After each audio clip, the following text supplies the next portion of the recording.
ልምሰላለኝ እድሜና ጤናዋን አብዝቶልኝ እዚህ ምድር ላይ በደንብ ኖራ ያ ህልሞችን ማሳካት ፈልጋለኝ ከሷ ጋር ማለት ነውና ከልብ ነው የምወድሽ ደግሞ አፍቅርሻለሁ። ትሽኮረመማለካ?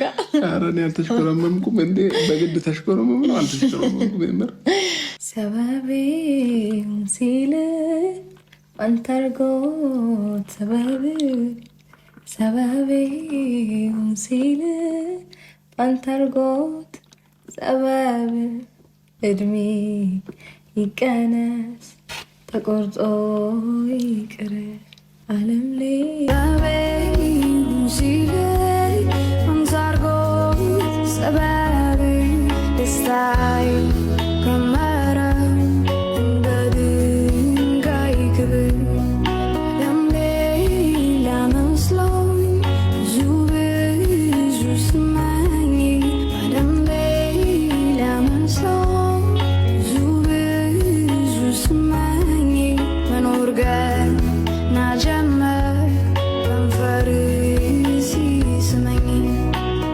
ሰላም ውድና የተከበራችሁ ፋሚሊዎቻችን እንዴት አላችሁ? እኔ በጣም ደህና ነኝ፣ እግዚአብሔር ይመስገን። ዛሬ የሆነ ትንሽ ነገር አዘጋጅቻለሁ ቤቴ።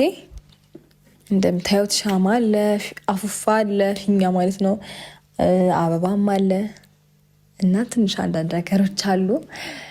ያው ይሄ ምንም በማስመልከት ነው ልትሉኝ እንችላላችሁ። ምንም ማስመልክቻ አይደለም ማለት አንዳንድ ጊዜ ዝም ብዬ እንደዚህ አይነት ነገር ማዘጋጀት ያስደስተኛል፣ ደስ ይለኛል። እና ደግሞ እንደዛ ብቻ ሳይሆን አብርሽን በጣም ይወዳል እንደዚህ አይነት ሰርፕራይዝ። ብዙ ጊዜ ሴት ናት እንደዚህ አይነት ነገር የምትወደው፣ ግን ደግሞ የኔ አብርሽ ይለያል። እንደዚህ አይነት ነገር ሰርፕራይዝ መድረግ ያስደስተዋል። እና ማለት ያው አንዳንድ ሰዎች የሆነ ፕሮግራም ሲኖራቸው ነው እንደዚህ አይነት ነገሮች ማዘጋጀት የሚወዱት። ለምሳሌ አሁን ልደት ሲኖር፣ የፕሮሚስ ምናምን ቀለበት ሲያደርጉ፣ ኦር ደግሞ ላይ ካለ ሰርፕራይዝ ምናምን ሲደራረጉ እንደዚህ አይነት ፕሮግራሞችን ያዘጋጃሉ። የቫላንታይን ቀን ምናምን እንደዚህ አይነት ነገሮችን ያዘጋጃሉ። እኔ ግን በቃ ዝም ብዬ የተነሳውና ያለ ምክንያት ይህን ነገር ማዘጋጀት ፈለግኩ አማረኝና ዝም ብዬ ማዘጋጀት አስቤ ይህንን አረኩኝ ማለት ነው። አብርሽ የለም ወጥቷል።